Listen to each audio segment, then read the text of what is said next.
तो एक बार फिर से आप सभी का स्वागत है अपने YouTube channel GS lamp education में। देखो, मेरे से पहले जो क्वेश्चन का टेस्ट सीरीज मैंने आप लोग को अपलोड करके दिया था, उसमें क्या हुआ ना कि मतलब आफ्टर 34 के बाद ना आवाज आना ही बंद हो गया, जहां तक मैंने अभी देखा है। ठीक है, तो इसी बेसिस पे मैंने क्या किया, उसके अभी सेकेंड पार्ट को मैंने कंटिन्यू कर दिया, जो मैं रोकूंगा नहीं। जो ऐसा नहीं लगेगा कि सर ने छोड़ दिया या भैया ने पढ़ाना नहीं, वो मतलब मन नहीं था तो ऐसे डाल दिया। वो क्या हुआ, मुझे आइडिया ही नहीं रहा कि उसमें रिकॉर्डिंग नहीं हो रहा है, और जिसकी वजह से क्या हुआ, मैंने पूरा क्वेश्चन तो रिकॉर्ड कर लिया, बट वहां पे मैं अपलोड नहीं, वहां पे मैं जब एडिट वगैरह करके जब मैं सोचा अपलोड करूं, तो मैं देख रहा हूँ इतने पार्ट गायब हो चुका वहां से, मतलब उसमें रिकॉर्डिंग का कोई सेक्शन ही नहीं। कोई बात नहीं, हम लोग उसको फिर से रिकॉर्ड करते हैं और कोशिश करते हैं सेम टाइमिंग रहेगा, टाइमिंग में कोई डिफरेंस नहीं रहेगा, हम लोग उतनी टाइमिंग के लिए और अच्छे से पूरा ये नहीं है कि मैं टाइम पास नहीं करूँगा, पूरा कंसेप्ट के साथ हम लोग चलेंगे। ठीक है, और अच्छे से पढ़ेंगे। तो हम लोग क्या है ना, फिर से बोलते हैं, हमारा भी अपना जो ये जो है ऑनलाइन टेस्ट सीरीज चल रहा है, जिसमें आपको टेस्ट के लिए आपको बोलना नहीं पड़ेगा, आपको ए टू जेड क्वेश्चन, या तो पॉलिटी हो गया, या हिस्ट्री हो गया, या जियोग्राफी हो गया, इकोनॉमिक्स हो गया, या इन्वायरमेंट हो गया। इसका करंट मैं मोस्टली कोशिश करूंगा करंट का with respect of their means reference. Okay, जो कि आप लोग बुक वगैरह से रिलेटेड पढ़ते हो, तो उसको लेके मैं यहाँ पे आपको पढ़ाऊंगा। ठीक है, तो ये अपना क्या है ना, अपना अभी जो चल रहा है, ये एक तरीके से क्या है, जीएस लैम्प एजुकेशन में पेपर का साथ है, ये आपको याद रखना, और ये बहुत ही बेस्ट है, ये मैं ये गारंटी आपको दे रहा हूँ। तो अभी हम लोग क्या है ना, क्वेश्चन की ओर आगे बढ़ते हैं। तो अभी अपने पास क्या है ना, अब हम लोग जहां हम लोगों ने पहले पार्ट में जहां से आवाज नहीं आना स्टार्ट हो, तो वहां से हम लोगों ने स्टार्ट किया। तो अपने क्वेश्चन नंबर 34 का क्या है ना, जो क्वेश्चन क्या बोला कि आपको रेफरेंस किसको लेना है, 42nd कॉन्स्टिट्यूशनल अमेंडमेंट एक्ट 1976। मैंने आपको कितना बार पूरे क्वेश्चन में, जब तक मैंने 33 क्वेश्चन आपको कंप्लीट कराया, मैंने ये सारा चीज कितना बार बताया कि ऑन दैट टाइम क्या है ना, कि मतलब इमरजेंसी वगैरह था, जिसके रिलेटेड क्या है ना बहुत ज्यादा प्रॉब्लम होने लगा था। ठीक है, तो अब हम लोग क्या है ना, इसको रेफरेंस ले रहे हैं, मतलब इसको मिनी कॉन्स्टिट्यूशन भी बोला जाता है, 42nd कॉन्स्टिट्यूशनल अमेंडमेंट एक्ट, क्योंकि इस समय क्या है ना बहुत ऐसे बदलाव हुए थे। ठीक है, तो हम लोग क्या है ना, अब इसको रेफरेंस लेते हुए हम लोग आगे की ओर क्वेश्चन देखते हैं। थोड़ा सा क्या है ना, नॉइज, बैकग्राउंड नॉइज को थोड़ा सा इग्नोर करना है। क्या है ना कि मैं अभी थोड़ा दूसरी जगह पे, जिसकी वजह से आपको थोड़ा वगैरह नॉइज वगैरह आ रहा होगा। तो अब हम लोग क्या है ना, इसमें क्या बोला, पहला आपको क्या बोला कि it added 3 words. Okay, socialist, secular, unitary. चलो आप लोग देखो, मैंने बताया भी था। दूसरा क्या है, इसमें ये एडिट किया क्या, डीपीएसपी में कौन सा आर्टिकल, आर्टिकल 39A, जो क्या बोलता है, जो प्रमोट करता है equal justice and providing the free legal aid to the poor. ये दूसरा है। थर्ड में बोला कि it made bounded president bounded to advice of the cabinet. And fourth बोला है कि ये 10 फंडामेंटल ड्यूटी ऐड किया था। तो अब देखो 10 फंडामेंटल ड्यूटी ऐड किया किसके रिकमेंडेशन पे, श्योन कमेटी के रिकमेंडेशन पे। Okay, no problem.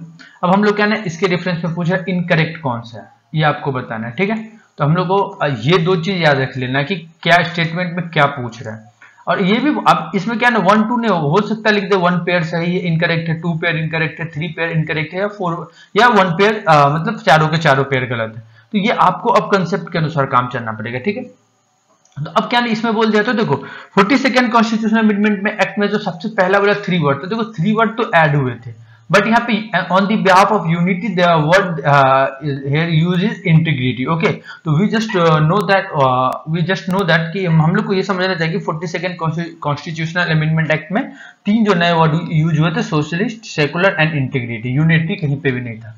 अब हम लोग को दूसरा ये चलते हैं, तो पहला क्या होगा, यहाँ पे गलत हो गया, चलो ठीक है, लेकिन आपको कंसेप्ट तो क्लियर हुआ ना, पहला गलत हुआ। ठीक है, दूसरा इसमें बोला कि डीपीएसपी में ऐड हुए थे, लेकिन डीपीएसपी में टोटल 3 प्रोविजन ऐड हुए थे। ठीक है ना, तो सबसे पहला प्रोविजन जो अमेंडमेंट हुआ था, क्या हुआ था कि सिक्योर करना है, क्या अपॉर्चुनिटी फॉर द हेल्थ से रिलेटेड हो गया, या डेवलपमेंट से रिलेटेड, किसको, चिल्ड्रन का। ठीक है ना, या हेल्थ हो गया, या उसका डेवलपमेंट वगैरह होता, किसके लिए था, या चिल्ड्रन से रिलेटेड था, जो कि आर्टिकल 39 में था। ठीक है, ये पहला।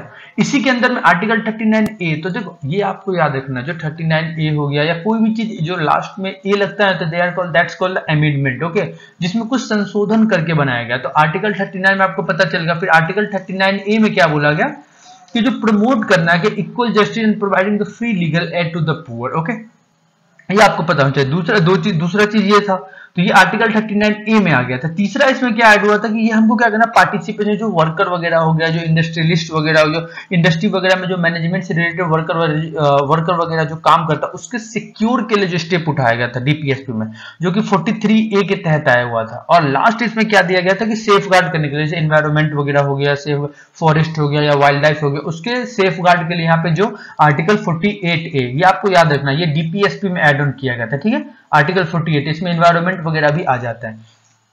तो देखो दूसरा तो सही हो गया। तीसरा बोला कि it made bounded to the advice to the cabinet, बिल्कुल सही बात है।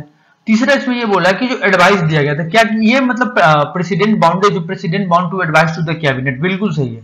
लेकिन इसमें देखो ये जो डील करेगा ना, central force and the state, जो डील कन्फ्लिक्ट अगर सिचुएशन कोई भी आता है जैसे लॉ एंड ऑर्डर से रिलेटेड, जो आर्टिकल 257A में आई थिंक या बी में आता है, एक बार आप कंफर्म कर लेना, ए या 257A या बी, 257A एंड बी। वैसे मैं जब स्टेट एंड सेंटर का रिलेशन बताऊंगा तो मैं वहां पे ये क्लियर कर ही दूंगा, जहां तक मुझे कंफर्म पता है। तो तीसरा भी सही हुआ। Fourth, can it added the 10 fundamental duty on the recommendation of Swaran Singh committee, बिल्कुल सही है। टोटल 10 फंडामेंटल ड्यूटी, जिसमें हम लोग वही कि हम लोग को क्या क्या हम लोग की रिस्पॉन्सिबिलिटी देश के लिए क्या क्या, ये चीज था उसमें, ठीक है। कि जैसे मतलब फ्लैग का रिस्पेक्ट करना, फ्रीडम ऑफ स्पीच हो गया, प्रोटेक्शन करना, सॉवरेनिटी एंड इंटीग्रिटी से रिलेटेड ये चीज था। ये सारा का सारा जो आर्टिकल मतलब पार्ट 4A में आर्टिकल 51A, जो कि मतलब आफ्टर मतलब 51A में क्या हुआ था इसको, क्योंकि 51 तक में क्या था, डीपीएसपी इंक्लूडेड था, ये आपको याद हो। 36 से लेके 51 पार्ट 4 है, तो ये डीपीएसपी था। ये पार्ट 4A में जो फंडामेंटल ड्यूटी डाला गया था, तो ये भी सही है। मतलब 2, 3, 4 सही है। गलत कौन सा, सिर्फ पहला गलत है। आंसर क्या हो गया, ए। आपको अब लास्ट आपको इसमें मैं एक क्वेश्चन आपसे पूछ रहा हूँ कि अच्छा चलो आपने ये तो बता दिया, तो अब ये आप बता दो कि इसमें टोटल फंडामेंटल ड्यूटी तो अपने पास 11 है, 10 यहाँ पे सोल्सिंग कमिटी करेगा, तो एक कब एड ऑन किया गया था, ये आपके लिए क्वेश्चन है, ठीक है। तो अब हम लोग अगले क्वेश्चन की ओर बढ़ते हैं। तो अब अपने पास क्या है, नेक्स्ट क्वेश्चन आ गया। नेक्स्ट क्वेश्चन क्या है, 35 क्वेश्चन नंबर है, जिसमें आपको ये देखो, अरे यार मैंने ये क्वेश्चन आपसे पूछ ही लिया है, चलो कोई बात नहीं। 86 कॉन्स्टिट्यूशनल अमेंडमेंट एक्ट, जो कि 2002 में आया हुआ था, तो ये इसमें पता है ना, एक जो अमेंडमेंट हुआ था जो कि एड ऑन किया गया था 51A में, ये मैं आपको बता देता हूँ, ठीक है। और आगे मैं आई थिंक मैं क्लियर कर ही दूंगा कौन कौन किसके कौन सा ऐड हुआ था, ठीक है। तो इसके डिफरेंस में आपको क्या ना कुछ स्टेटमेंट दियो जिसको आपको बताना। तो पहला स्टेटमेंट क्या है, एक नया आर्टिकल एड ऑन किया गया, कहां पे, राइट टू एजुकेशन, किसके लिए, जो फंडामेंटल ड्यूटी हो जाएगा चाइल्ड के लिए, जिसका रेंज 6 से लेकर 14 एज तक है, ठीक है। पहला ये होगा, फंडामेंटल ड्यूटी हो गया। और देखो डीपीएसपी में दिया गया क्या कि आपका जो एजुकेशन है, it made it the education for all the children, जिसका एज कितना 6 साल से कम है, बिलो द 6, जिसको डीपीएसपी, जो डीपीएसपी की मोस्टली क्या है स्टेट के अंदर आता है। There was no changes in the fundamental duty, देखो सस्पेंस यहाँ पे आ गया क्योंकि मैंने अभी आपको बताया और यहाँ पे है। और the right of the education educational act 2000 make the corporal punishment unlawful. देखो जब थर्ड गलत है तो देखो थर्ड गलत हो गया तो ये 2 गया, पहला दूसरा दोनों सही है, पहला दूसरा दोनों में, और फोर्थ भी सही है। तो आंसर आपका क्या हो गया, सी। मैं थोड़ा सा आपको और बता देता हूँ, जो आर्टिकल 21A में जो है ना, वो फंडामेंटल ड्यूटी पार्ट 3 में आता है, जो कि क्या है ना, ये आपको ऐड किया गया था, क्या ऐड किया गया था कि आपको राइट टू एजुकेशन देना, ये आपके फंडामेंटल ड्यूटी है। एज जो 6 से लेकर 14 साल के बच्चों को आपको राइट टू एजुकेशन देना है, जो कि मतलब यह सच्चे माइनर जो भी कह सकते हैं, स्टेट में भी या लॉ के थ्रू आपको क्या है ना, ये चीज आपको प्रोवाइड करना, पहली चीज। दूसरी चीज भी क्या है, डीपीएसपी में ये चेंज किया गया था, आर्टिकल 45 आई थिंक, या यस, आर्टिकल 45। देखो मैं आपको पूरा डिवीजन यहाँ पे करवा दूंगा, जब मैं चैप्टर आपको पढ़ाऊंगा तो आपका माइंड पूरा मतलब पूरा कंसेप्ट क्लियर हो जाएगा। आर्टिकल 45A में क्या ऐड किया गया, जो भी बच्चा जैसे मतलब 6 साल से कम उम्र का, उसको एज 6 तक कंप्लीट होते हो तो उसको क्या है, पूरा प्रॉपर एजुकेशन आपको स्टेट के थ्रू प्रोवाइड कराना है, ठीक है, जब तक उसका एज 6 तक कंप्लीट ना हो जाए। और मैंने अभी आपको बताया था, देखो थर्ड मतलब ये क्या है ना, ये भी सही है, पहला दूसरा दोनों सही है।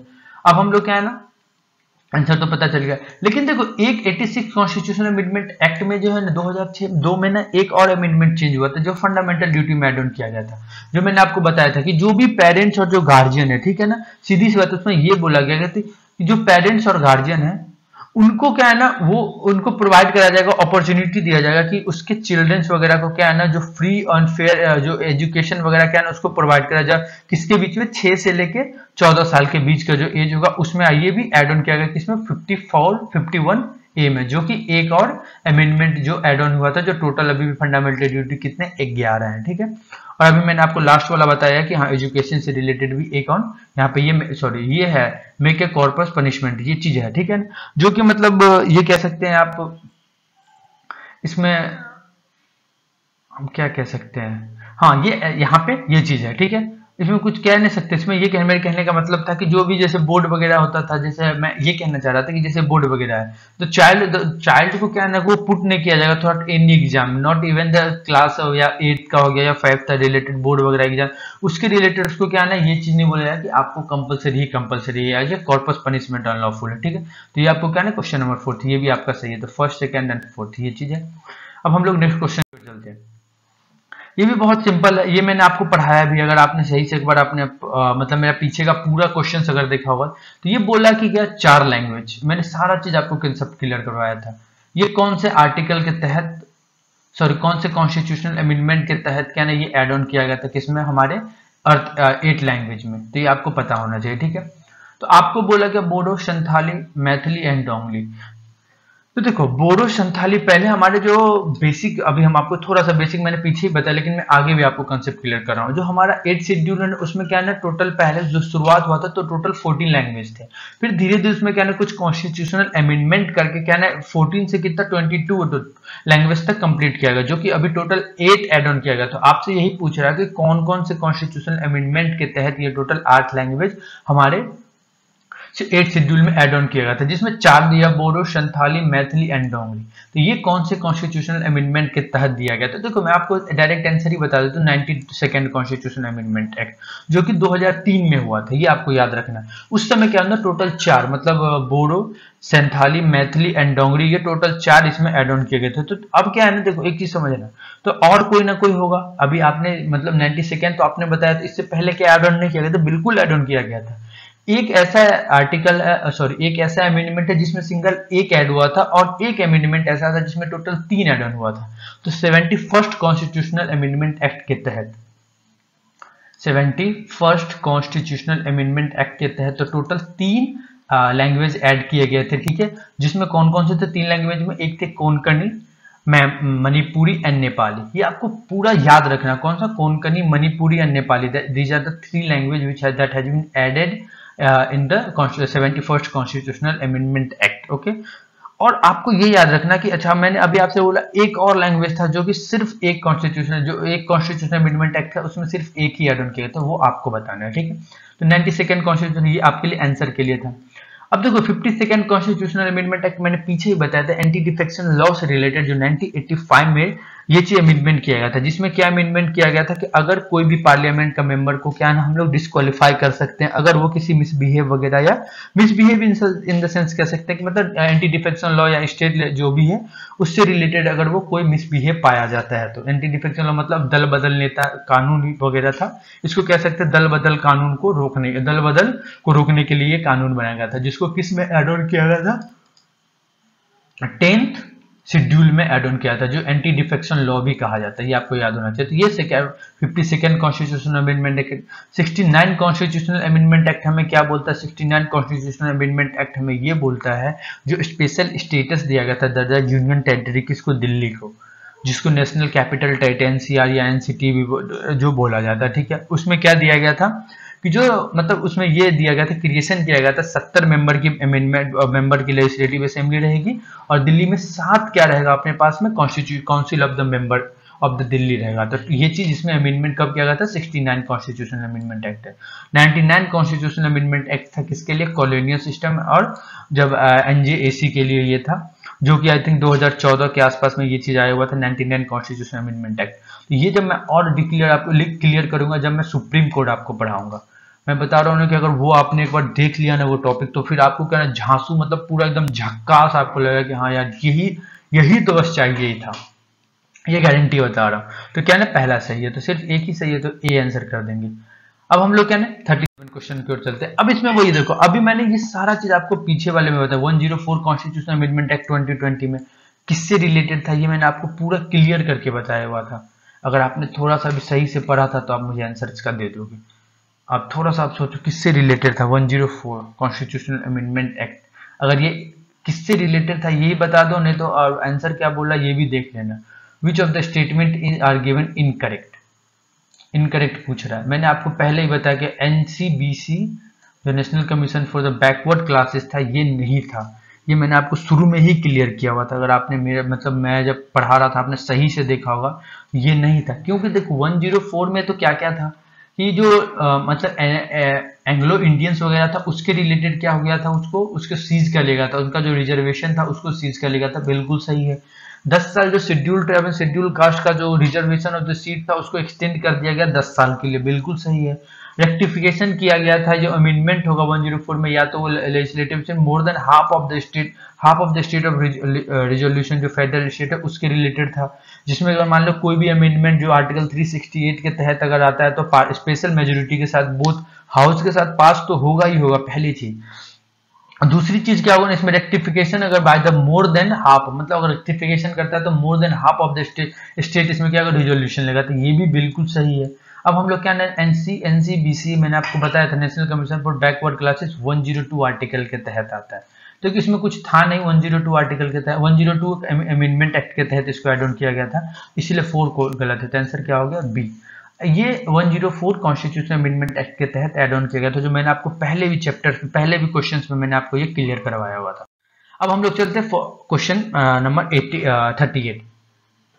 अभी बोल रहा है क्या, वाह 44 amendment act of the constitution, sorry मैंने मतलब मेरे पास एक है घूमने फिरने वाला इंसान, मैं उसी को देख रहा हूँ तो इधर से उधर घूम रहा है। 44 amendment act to the constitution of India introduce कर रहा है एक आर्टिकल जो प्लेस करेगा placing the election of prime minister beyond the judicial review.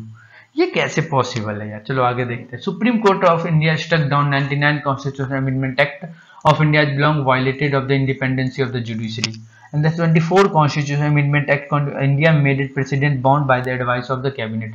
अब देखो यार, जो इंसान को मैंने अभी पहले ही 2 चैप्टर में मैंने आपको ये चीज क्लियर किया, अगर आपने इसको पढ़ लिया होगा तो आप आंसर वैसे ही दे दोगे कि सर अरे यार क्या बता रहे हो हटाओ। मतलब ये चीज देखो 24 कॉन्स्टिट्यूशनल अमेंडमेंट एक्ट, पहली चीज मैंने आपको 24 कॉन्स्टिट्यूशनल अमेंडमेंट एक्ट के तहत नहीं है, ये प्रेसिडेंट का भी जो भी था मैंने आपको बताया भी था, प्रेसिडेंट से रिलेटेड ये किसमें था 1976 आर्टिकल 1976 में 42nd कॉन्स्टिट्यूशन। इसको अगर पलट दें हम यहाँ पे 4 कर दें, इसको हटा दे तब पॉसिबल है, ठीक है। ये चीज था president bound by the advice of the cabinet, बिल्कुल सही। 99 मैंने आपको बताया 2014 में ये लाया गया था, तो ये आपको पता है। एनसीबीसी मैंने आपको बताया था, जो मतलब एनजेएसी बताया था, और मतलब एनजेएसी से रिलेटेड और क्या कहते हैं उसको कोलिनियन सिस्टम से रिलेटेड ये था, ये भी बिल्कुल सही है, ठीक है। तो ये दूसरा सही है, ये गलत हो गया। और देखो यहाँ पे 44 कॉन्स्टिट्यूशनल अमेंडमेंट एक्ट नहीं है, ये था 42nd कॉन्स्टिट्यूशनल अमेंडमेंट एक्ट, जिसके तहत ये बोला गया था कि जो election to the placing the election to the president, vice president, prime minister beyond the judicial review during the emergency, okay, on that time क्या था, जिसको रिपेल किया गया था कब, 44 कॉन्स्टिट्यूशन अमेंडमेंट एक्ट 1978 में। On that time Janata party की government आ चुकी थी, तो ये भी क्या है ना, गलत है। करेक्ट आपसे पूछ रहा था सिर्फ सेकेंड, ये आपका आंसर होगा, ठीक है। तो आई थिंक मुझे ऐसा लग रहा है कि आप यहाँ तक आपको मजा आ रहा होगा, अभी जो मैं मजे में कोई कमी होनी चाहिए। अब देखो सब कुछ आपके आप पास में, अब आपको तो मैं बताऊंगा भी नहीं फिर भी आप बता दोगे। 71st कॉन्स्टिट्यूशन अमेंडमेंट एक्ट मैंने आपको बताया था 3 लैंग्वेज एड ऑन किया गया था, कोंकणी, मणिपुरी, नेपाली, बिल्कुल सही है। और एक लैंग्वेज अभी भी आपको बताना है कब ऐड किया गया था, मैं बता ही दूं क्या, चलो मैं बता देता हूँ। 21st अमेंडमेंट एक्ट जो 21st अमेंडमेंट एक्ट जो किया गया था, जिसमें सिंधी एड ऑन किया गया था, ठीक है, जो लैंग्वेज सिंगल एड ऑन किया गया था कब, 21st अमेंडमेंट एक्ट में, जिसमें सिंधी एड ऑन किया गया था। और मैंने आपको बताया भी था कि एक 71st के बाद कौन सा था, 92nd कॉन्स्टिट्यूशन अमेंडमेंट एक्ट 2003, जिसमें टोटल क्या है ना, टोटल 4 एड ऑन किया गया था, संथाली, मैथिली, डोंगरी एंड एक और था कौन सा था, बोडो, ये आपको याद रखना। और 71st में कौन सा है, कोंकणी, मणिपुरी एंड नेपाली, तो टोटल 22 हो गए। चलिए आपको देखना है। और इसके बाद देखो यहाँ पे 104 का अमेंडमेंट एक्ट, ओके ये यहाँ पे आता है, ये जो है ना, ये नेशनल कमीशन, ये यहाँ पे आ जाएगा, provision constitution status to the national commission, बिल्कुल ये national commission for backward class है, ये यहाँ पे आ जाएगा, बैच में गैप हो गया। चलो ये तो होगा ही नहीं, आपको पता है ये कौन से था आर्टिकल में, 102 में था, ठीक है। तो चलो ये तो गलत ही हो गया। 52nd में मैंने आपको बताया था नया एड ऑन किया गया था, 10th एडिशन एड ऑन, बिल्कुल सही है ये। 101 कॉन्स्टिट्यूशन अमेंडमेंट एक्ट में आपको पता होना चाहिए, देख लो पहला तीसरा दोनों सही है।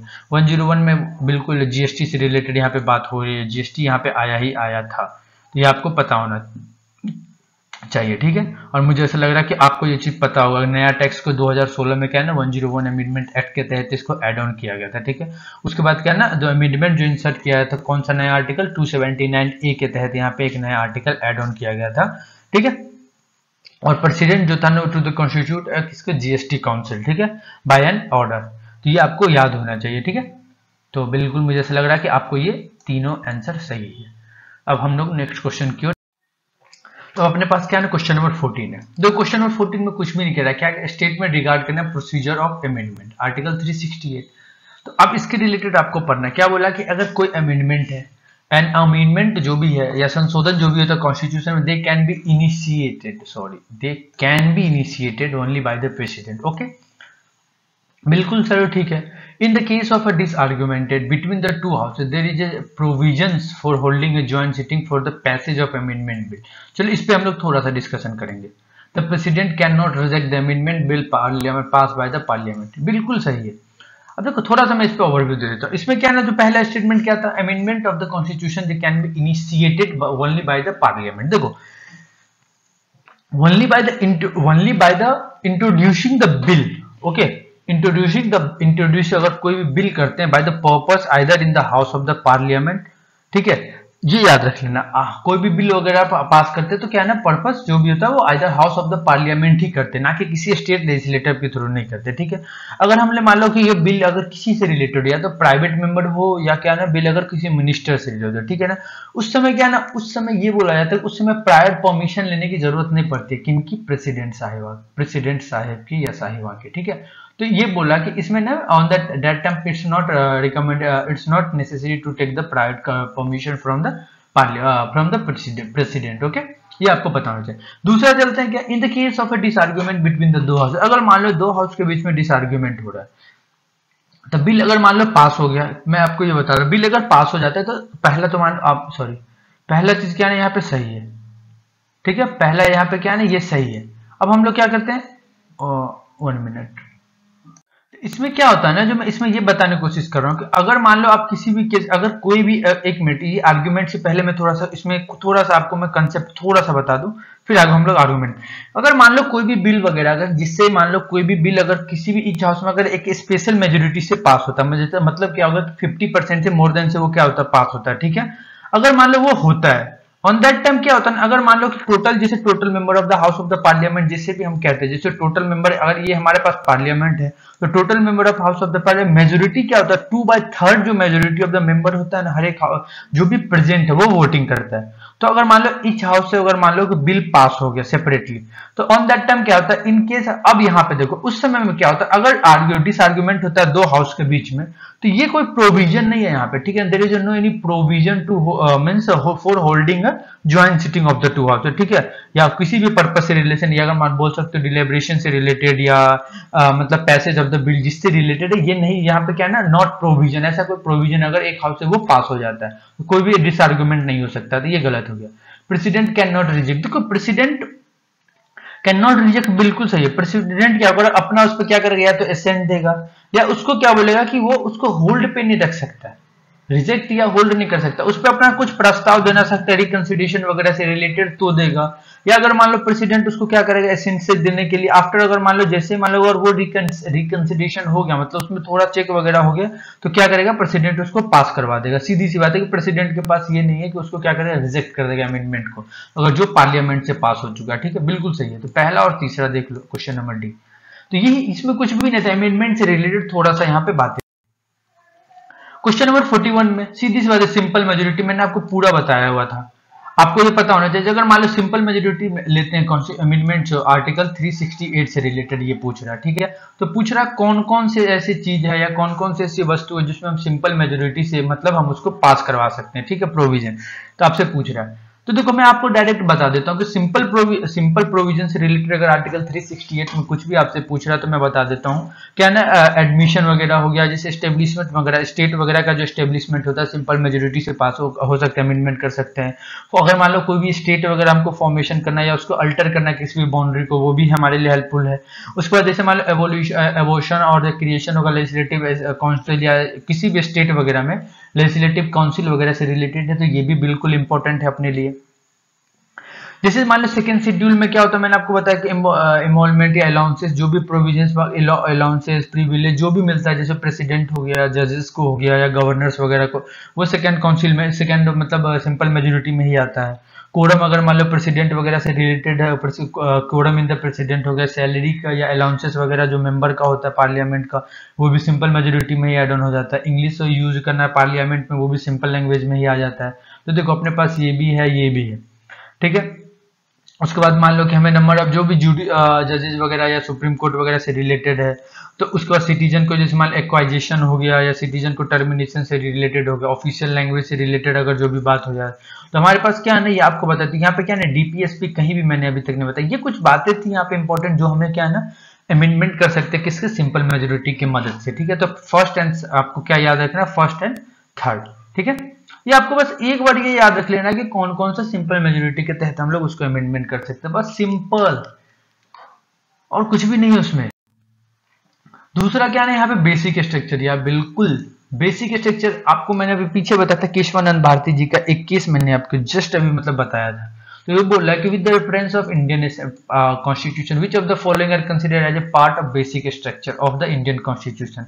तो देखो आपको पता होना चाहिए कि बेसिक स्ट्रक्चर मतलब क्या हो गया, अपने बेसिक जैसे फंडामेंटल ड्यूटी वगैरह या फंडामेंटल राइट्स वगैरह, ये सारे के सारे क्या है ना आर्टिकल 338 में इंक्लूड किया गया। जैसे मतलब ये भी कोई भी पार्ट है, अगर कॉन्स्टिट्यूशन का इंक्लूडिंग कोई भी पार्ट है, फंडामेंटल हो गया, राइट हो गया, किसी भी, लेकिन आप कुछ भी कर सकते हो उसको तोड़ मरोड़ दो, लेकिन क्या है ना उसका बेसिक स्ट्रक्चर, जैसे कि मान लो ये हमारा घर है, समझना ये हमारा घर है, हम अपने घर को क्या है ना, हमको डाइनिंग टेबल यहाँ से क्या करना है, स्विच करना है, यहाँ पे किचन लगाना है, और हमको मान लो ये मेरा हॉल हमको नहीं अच्छा लग रहा, तो हॉल को मैंने यहाँ पे स्विच कर दिया। भैया आप सब कुछ यही अपने इस बेसिक में ही स्ट्रक्चर में कर सकते हो। ऐसा नहीं है कि आप क्या करोगे, मुन्ना भाई एमबीएस के तरह, अरे सर्किट ने बोलता है कि मुन्ना भाई आप इस घर में रहोगे तो शुरू होने से पहले ही खत्म हो गया, तो हम क्या बगल वाले को ले लेते। इसमें क्या ना बेसिक स्ट्रक्चर में ये नहीं हो सकता, आपको क्या ना कोई भी चेंज करना आपको इसी दायरे में रह के करना है, ठीक है। तो यहाँ पे यही चीज बताने की कोशिश की जा रही है, या कोई भी अमेंडमेंट आप क्यों नहीं करते। तो जैसे मान लो कि आप मान लो सुप्रीमेसी ऑफ कॉन्स्टिट्यूशन हो गया, या सॉवरन हो गया, डेमोक्रेटिक हो गया, रिपब्लिक हो गया, या सेकुलर या कैरेक्टरिस्टिक हो गया, यूनिटरी एंड इंटीग्रिटी से रिलेटेड हो गया, सेपरेशन ऑफ पावर जैसे लेजिस्लेटिव हो गया, एग्जीक्यूटिव एंड जुडिशियल से रिलेटेड हो गया, जुडिशियल रिव्यू हो गया, जैसे सेकुलर हो गया, जुडिशियल रिव्यू हो गया, जैसे मान लो इफेक्टिवनेस जो भी है, यूनिटरी हो गया, फ्रीडम एंड डिग्निटी हो गया, जुडिशियल रिव्यू हो गया। उसके बाद फ्री एंड फेयर इलेक्शन जो कहते हैं हम लोग, वो हो जाता है। इसमें लिमिटेशन पावर होता है जो पार्लियामेंट से रिलेटेड, वो आ जाता है। फंडामेंटल राइट्स वगैरह आ जाता है, सुप्रीम कोर्ट का कुछ पार्ट वगैरह इसमें एड ऑन हो जाता है। तो आपको ये पता होना चाहिए कि देखो अभी मैंने आपको जो भी चीज, कुछ लिमिटेशन जो भी चीज मैंने आपको यहाँ पे बताया, ठीक है। तो आपको ये पता होना चाहिए कि पहला दूसरा, लेकिन इसमें मैंने आपको पावर से रिलेटेड कुछ भी नहीं बताया अभी आपको, पावर ऑफ द सबऑर्डिनेट वगैरह ऐसा कुछ भी नहीं होता है, ठीक है। तो आपको क्या है ना फर्स्ट सेकंड एंड फोर्थ, ये आपको क्या है ना एक तरीके से आप बेसिक स्ट्रक्चर में यहाँ पे आप चेंज कर सकते हो, लेकिन इसका बेसिक स्ट्रक्चर हिलना नहीं चाहिए। हम इतना जानते हैं, हम क्या मतलब हमारे जो, अब एक समझना, अभी मैंने आपको बताया हुआ था 42nd कॉन्स्टिट्यूशन अमेंडमेंट से रिलेटेड। उससे पहले क्वेश्चन क्या बोला, स्टेटमेंट कौन सा इनकरेक्ट है रिगार्डिंग सोशलिस्ट।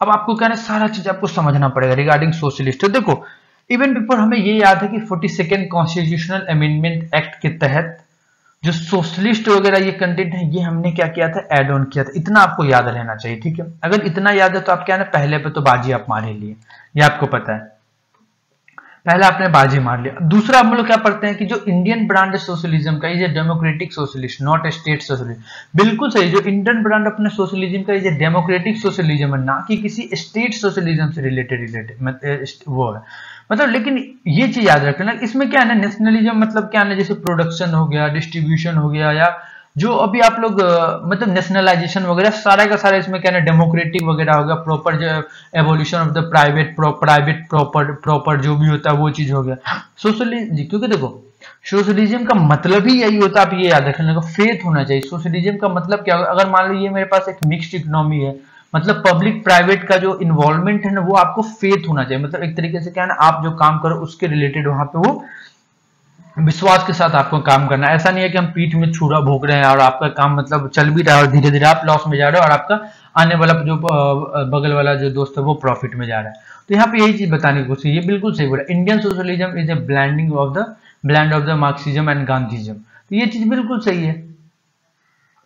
देखो इसका ये मतलब क्या है ना कि एक तरीके से क्या है ना कि अगर आप मान लो सुप्रीम कोर्ट भी कहता है कि जो डेमोक्रेटिक वगैरह से रिलेटेड, मान लो सुप्रीम कोर्ट ये अपने को कहता है कि जो डेमोक्रेटिक वगैरह से या डेमोक्रेटिक सोशलिज्म का एम ही क्या है ना कि हमें पॉवर्टी को एंड करना है, ठीक है। और गांधी जी का भी यही था कि हमें क्या है ना गरीबी खत्म करना है, इग्नोर जो डिजीजेज वगैरह होता है, इनइक्वालिटी होता है, जो अपॉर्चुनिटी, वो सारे इनइक्वालिटी जो होता है वो सारे के सारे चीज हमको क्या करना है यहाँ पे खत्म करना है। तो मतलब ये गांधी जी का भी यही प्रिंसिपल सिद्धांत था। अब यहाँ पे क्या है ना, जो न्यू इकोनॉमिकल पॉलिसी, जो लिबरलाइजेशन हो गया या प्राइवेटाइजेशन हो गया या ग्लोबलाइजेशन हो गया, ये मतलब एक तरीके से they had help to achieve the social, बिल्कुल गलत है।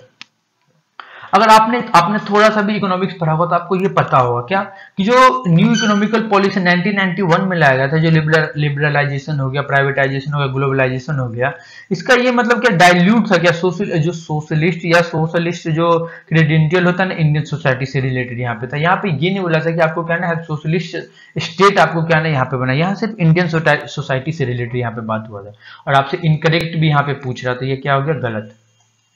हम लोग क्या है अब नेक्स्ट क्वेश्चन की ओर चलते हैं, क्वेश्चन नंबर 44। अब फिर से देखो रिगार्डिंग सेकुलर, अब अभी सोशलिस्ट से पढ़े थे ना, अब सोशलिस्ट ही पढ़े थे ना इससे पहले सोशलिस्ट, अब हम आते हैं सेकुलर। तो ये भी आपको पता होना चाहिए कि सोशलिस्ट, सेकुलर, इंटीग्रिटी तीनों के तीनों 42nd कॉन्स्टिट्यूशनल अमेंडमेंट एक्ट के तहत ही एड ऑन हुए थे। तो मतलब ये भी क्या है ना, पहला भी सही है।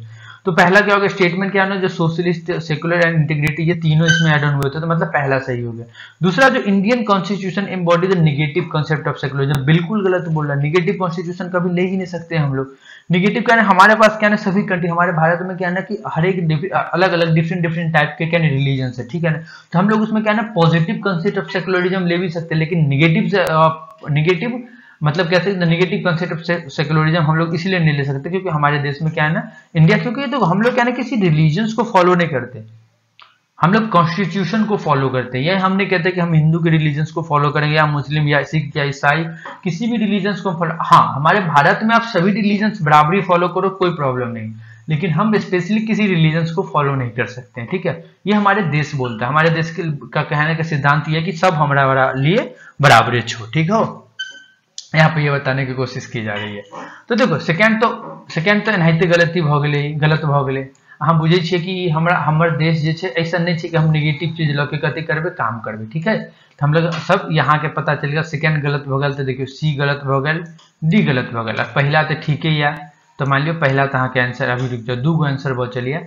अब हम लोग तीसरा क्वेश्चन पढ़े छी। Unlike the strict separation between the religions and the state in the American secularism, in Indian secularism the state cannot intervene in the religious affair। देखो ये बिल्कुल सही बोला कि पॉजिटिव कंसेप्ट जब अगर हमने पिक किया है, अगर हमने पॉजिटिव कंसेप्ट पिक किया तो इसका ये मतलब क्या है ना कि हमारे लिए सभी बराबर है, ठीक है। सभी बराबर इन द सेंस का मतलब ये है ना कि स्टेट क्या है ना डिस्क्रिमिनेट नहीं कर सकता रिलीजियस अफेयर से रिलेटेड, किसी भी इंडिविजुअल से रिलेटेड। हाँ, स्टेट मतलब ये एक तरीके से स्ट्रिक्ट हो सकता है कि आप सेपरेट मत हो या जो भी चीज है, जैसे मतलब क्या कहते हैं, सॉरी स्ट्रिक्ट, जैसे कि मतलब यूएसए वगैरह की तरह ये स्ट्रिक्ट नहीं हो सकता रिलीजन से रिलेटेड, लेकिन क्योंकि हमारे देश में क्या है ना एक मतलब एक संवैधानिक बॉडी है, मतलब एक तरीके भाईचारा यूनिटी है, तो इसलिए क्या है ना तीसरा आपका सही है। पहला और तीसरा देख लो, जो भी है बी आंसर हो गया। तो बस क्वेश्चन को आपको कंसेप्ट के साथ समझना है। सेम क्वेश्चन पूछ रहा है यहाँ पे भी आपसे, अब सिर्फ क्या ना इनकरेक्ट यहाँ पे लग गया, देख लो।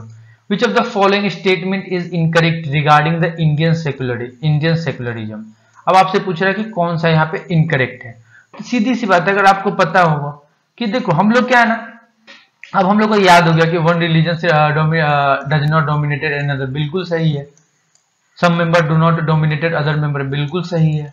The state do not interfere any particular religions not to take the religion's freedom of individual, बिल्कुल सही है। Due to the flexi separation between the religions, the state intervenes in all religion, बिल्कुल गलत है। अभी मैंने इससे पहले वाले टॉपिक में भी आपको क्लियर किया कि स्टेट कभी किसी पे डोमिनेट नहीं हो सकता। डोमिनेट मतलब क्या है ना कि वो किसी को मतलब एक तरीके से ये जोर जबरदस्ती नहीं कर सकता भैया वो। ठीक है, तो यहाँ पर समझ आया। तो आंसर क्या हो गया? डी। सॉरी यहाँ पे ये हो गया आंसर। ठीक है, नेक्स्ट क्वेश्चन की ओर चलते हैं। अब देखो क्वेश्चन 48 आ गया। चलो ठीक है, अभी इसी को कंप्लीट कर लेते हैं। Which of the following statement is incorrect regarding the democratic equality? देखो सबसे बड़ी चीज पहले आपको समझ लो, डेमोक्रेटिक क्या होता है?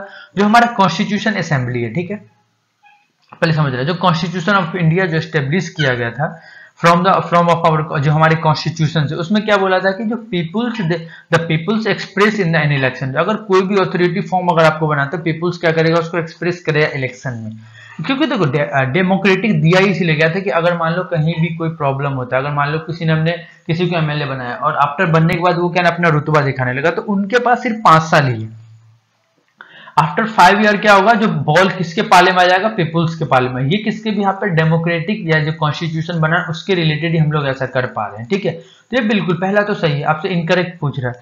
अब देखो इसमें यही बोला गया कि जो रिप्रेजेंटेटिव इलेक्टेड होगा किसके थ्रू होगा? By the peoples. ठीक है, बाय द पीपुल्स मतलब एक तरीके से ये कहने का मतलब है कि जो क्या कह सकते हो उसको, जो इलेक्शन वगैरह या जो भी चीज होता है, ठीक है, वो किसके थ्रू गवर्नमेंट चुन के आती है, वो गवर्नमेंट किसके थ्रू होता है? पीपुल्स के थ्रू होता है। जो कि आपको पता है डेमोक्रेटिक 2 टाइप का होता है, पहले ये समझ लो। डेमोक्रेटिक 2 टाइप का क्या होता है? एक होता है डायरेक्ट और एक होता है इनडायरेक्ट। ठीक है, डायरेक्ट में क्या होता है? पीपुल्स एक्सरसाइज, पीपुल्स मतलब देयर सुप्रीम पावर। पीपुल्स क्या होता है? अपना सुप्रीम पावर होता है, एक्सरसाइज करता है, जिसमें क्या होता है ना। और जो इनडायरेक्ट में क्या होता है? इनडायरेक्ट में क्या होता है? जो रिप्रेजेंटेटिव जो हम लोग पीपुल्स वगैरह जो रिप्रेजेंट करके भेजे है ना, वो उसके पास क्या होता है? सुप्रीम। जैसे एमएलए एमपी के पास क्या होता है? इनडायरेक्ट में सुप्रीम पावर होता है। ठीक है, तो यहाँ पे यही चीज है बताने की कोशिश की जा रही है, तो बी भी यहाँ पे सही है। तीसरा क्या है? Representative parliament democracy under which the executive is responsible to the legislative for all the policy and the action. सोच के देखो, क्या ऐसा हो सकता है क्या? ऐसा कभी आप अगर आप भी पढ़ते हो यार, हम लोग के साथ तो आप भी पढ़ रहे हो, ऐसा हो सकता है क्या? मैं आपसे पूछ रहा हूं, मैं भी हो सकता है मैं गलत बोल रहा हूं, तो नहीं हो सकता है। लेकिन ये चीज क्या है ना, देखो जो इंडियन कॉन्स्टिट्यूशन अब मैं आपको प्रोवाइड क्या करता है, जो रिप्रेजेंटेटिव जो अभी मैंने बताया रिप्रेजेंटेटिव पार्लियामेंट्री डेमोक्रेसी होता है ना, वो अंडर मतलब एक तरीके से क्या होता है? एग्जीक्यूटिव जो होता है उसके अंदर क्या होता है? एग्जीक्यूटिव क्या होता है ना, which is the executive is responsible to the legislative for all the type of policy and the action. बिल्कुल सही है, तो आपको ये पता होना चाहिए। लेकिन लास्ट वाला क्या ना बिल्कुल गलत है। देख लो, जब 3 सही है तो एक ही गलत होगा, तो लास्ट वाला क्या हो गया? गलत हो गया। The term democracy is use in the preamble embracing only on political democracy. बिल्कुल नहीं, तीनों में होता है। या not only the political, there are also the preamble is embracing the किसमें? Socially also and economically also. ये आपको पता होना चाहिए। ठीक है, तो इसी देखो इसी के साथ क्या नहीं, आपका जो डेमोक्रेटिक पॉलिटी इसका थोड़ा सा बेसिक आपको यहाँ क्लियर हुआ। अब हम लोग क्या ना एक और क्वेश्चन यहाँ पे क्या in the context of Indian polity, आपसे पूछा इंडियन पॉलिटी में the principle of liberty equality and fraternity they can be treated as a separate item in the trinity of democratic. सोच के देखो क्या ऐसा पॉसिबल है? अगर मान लो इन द केस ऑफ हम लेते हैं लिबर्टी इक्वलिटी एंड फ्रेटर्निटी, पहले मेरी बात समझना इस चीज को, दे आर नॉट, ये सेपरेट करने के लिए थोड़ी ना होता है, दे आर एक तरीके से यूनियन होता है ना। अगर हम लिबर्टी ले इक्वलिटी फ्रेटर्निटी, वो क्या होगा? यूनियन ऑफ ट्रिनिटी कहता तो मैं मान भी लेता, ना कि ये सेपरेशन। तो पहला ही गलत हो गया यहाँ पे। अब यहाँ पे दूसरा क्या बोला? Without equality liberty would produce the supreme of the few over the many. Equality without liberty would be kill individual initiative. बिल्कुल सही है, आप सोच के देखो, बिल्कुल सही है। मतलब equality without liberty they would kill the individual, बिल्कुल सही है ये बात। आंसर भी हो गया, इसमें कुछ बताने की जरूरत ही नहीं है। अगर आपके पास इक्वलिटी नहीं रहेगा तो आपकी जो मतलब लिबर्टी है घूमने की फिरने की, वो खत्म हो जाएगी। इंडिविजुअली का वो लिबर्टी खत्म हो जाएगा ना, क्योंकि आप आज इक्वलिटी है तब तो आप कहीं भी जाए। नहीं तो पहले राजा रजवाड़े के अपने साथ बैठा लेते थे, किसी को नहीं बैठा पाते थे ना। तो आज के दौर में यही है ना, आपके पास ऐसी इक्वलिटी है तो जो कुर्सी पे आज के दौर में कोई मान लो कि सीएम बैठा, मैं भी कल हो सकता है मैं जाके वहां पे बैठ जाऊं, मे बी आप में से कोई एक वहां जाके बैठ जाए। तो it's not fix by that CM. अगर वो सीएम कोई भी हो, हायर अथॉरिटी हो, कुछ भी हो, हायर कास्ट, पहले कास्ट बेसिस चलता था ना, तो हायर कास्ट का क्यों ना, आज क्या हो गया ना, अगर वो हटे तो हम वहां पे जाके बैठ सकते हैं, सीधी सी बात है। तो क्या हो गया, एक तरीके से इक्वलिटी है तभी तो आप बैठ पा रहे, अदरवाइज आप नहीं बैठ पाते वहां पे। तो यहाँ पे यही चीज बताने की कोशिश करें, तो ये बिल्कुल सही है। अब देखो इसी के साथ अब ये हमारा लास्ट क्वेश्चन है। लास्ट क्वेश्चन में आपको पता है क्या है, मतलब मतलब यहाँ पे पूछ रहा है कि manifestation of the democracy character of the Indian polity. तो ये आपको पता होना चाहिए जो मतलब एक तरीके से क्या क्या है। तो यूनिवर्सल एडेड फ्रेंच आपको पता है, वोट के इलेक्शन से रिलेटेड है, बिल्कुल सही है। रूल ऑफ द लॉ ये भी सही है, लेकिन यहाँ पे देखो इंटीग्रिटी जुडिशियल कभी भी नहीं आ सकता, मैं बता रहा हूँ आपको। रूल ऑफ द लॉ मतलब एक तरीके से प्रॉपर एजुकेशन, प्रॉपर हर एक चीज होना चाहिए, लॉ के तहत सारा काम होना चाहिए। इंटीग्रिटी नहीं होता कभी भी। इंडिपेंडेंट जुडिशरी होता तो आई एक्सेप्टेड, या इंडिपेंडेंट जुडिशरी ही होता है। रूल ऑफ द लॉ मतलब सीधा सा बात है कि एक तरीके से पॉलिटिकल सीधी सी बात है कि जो भी सिटीजन है या इंस्टीट्यूशन है कंट्री में या स्टेट में या कम्युनिटी में, they are accountable for the same law, उस पर भी सेम लॉ अप्लाई होता है। ये नहीं कि उसके लिए कोई अलग लॉ बनाया गया, ऐसा कुछ नहीं होता है। यूनिवर्सल एडेड फ्रेंचाइज मतलब जो भी इंसान 18 साल से ऊपर का वो बच्चे हो गया उसको क्या ना इलेक्शन में वोट देने का फुल राइट है। Absence of discrimination, section article 15, discrimination नहीं किया जा सकता बिल्कुल on the behalf of sex, religion, caste या एनीथिंग। ओके, यहाँ पे यही चीज बता, बिल्कुल सही है। First, second and third, fourth, third लेकिन गलत है। थर्ड में क्या होगा, इंडिपेंडेंट होगा यार। तो देखो इसी के साथ अभी मैंने जो आपको ये, मैं इसलिए देखो मैंने दोबारा क्यों मेहनत किया, क्योंकि मेरी गलती थी, मैं आई एक्सेप्टेड, ठीक है। बट मैं ये चाह रहा हूँ कि आप लोग क्या ना ज्यादा से ज्यादा लोग इसको देखें। मैं इसलिए ये बोल रहा हूँ कि आप ये क्वेश्चन देखो। आपको पॉलिटी का 2 चैप्टर आपको नहीं समझ आ गया ना तो फिर आप मुझे बताएं। 2 के आपको फंडामेंटल भी थोड़ा कवर हो गया, डीपीएसपी भी थोड़ा कवर हो गया, प्रियम्बल भी थोड़ा सा कवर, जो बहुत ज्यादा इंपॉर्टेंट है वो सारा क्वेश्चन मैंने यहाँ पे कवर करने की कोशिश किया, ठीक है। तो आप प्लीज ज्यादा से ज्यादा लोग अगर यहाँ तक आए हो तो आपको मैं बता रहा हूँ कि अपने इस चैनल को एक मतलब लाइक तो बनता है इस वीडियो को। अगर आप यहाँ तक आए, आपको ये चीज अच्छा लगा तो एक लाइक जरूर बनता है। अगर आपको लग रहा हो कि ये आपके लिए बेनिफिशियल, अगर आप यहाँ तक लास्ट तक आए तो maybe it's very beneficial for you, तो please share that video to those student या those children who are not affordable to buy the by any institution as well as any means online classes, so that it's a very beneficial for that person in the terms of the question, in the terms of the concept, and as well as in the terms of the patterns, how the UPSC as well as the normal means जो कह सकते हैं ना कि मतलब one day type paper में जो भी पूछा जाता है उसके लिए बहुत ज्यादा उसके लिए बेनिफिशियल होगा। तो प्लीज ऐसा जितना ज्यादा से ज्यादा हो सके इसको आप शेयर करें, सब्सक्राइब करें हमारे चैनल को अगर आपको लगे कि आपके लिए बेनिफिशियल है, एंड हमारे चैनल पे आप बने रहें और देखते रहें जीएस लैंप एजुकेशन, आपकी सेवा में हाजिर। इसी के साथ अपना ये मतलब पहला पार्ट अपना जीएस का क्वेश्चन का खत्म होता हुआ हम आपके साथ से, इसीलिए अब हम आपके साथ फिर जुड़ेंगे आने वाले समय में आने वाले टॉपिक के साथ, जिसमें अभी हम लोग मतलब पॉलिटी एज वेल एज जो जीएस से रिलेटेड करंट वगैरह से रिलेटेड हम काम कर रहे हैं वो सारा अभी कंटिन्यूस अभी रहेगा, छूटेगा कुछ नहीं। तो इसी के साथ हम आपसे विदा लेते हैं, फिर मिलते हैं अगले एपिसोड में। जय हिंद, जय भारत, वंदे मातरम।